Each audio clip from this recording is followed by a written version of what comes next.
The first 3 months of the year are winter. January, February, March. How will you know it's winter? Your knees shiver? You see ice on the river? Your breath shows? You've got a runny nose.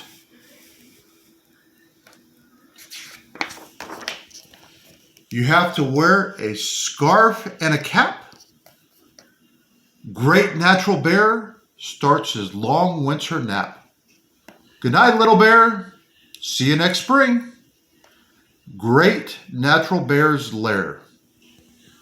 Papa puts on long underwear. There are fat snowflakes in the air.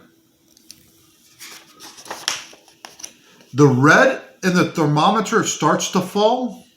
Sometimes there's hardly any red at all. Brrr, it's winter. Actual facts about snow. When it's cold, the clouds freeze. Clouds turn into flakes of ice. The ice flakes fall, that's snow. Children think it's kind of nice. Some places have no snow, you'll find. Children there don't seem to mind. In sunny places such as these, it's just too hot for clouds to freeze. Actual factual bear. From the Berenstain Bears Big Book of Science and Nature by Jan and Stan Berenstain.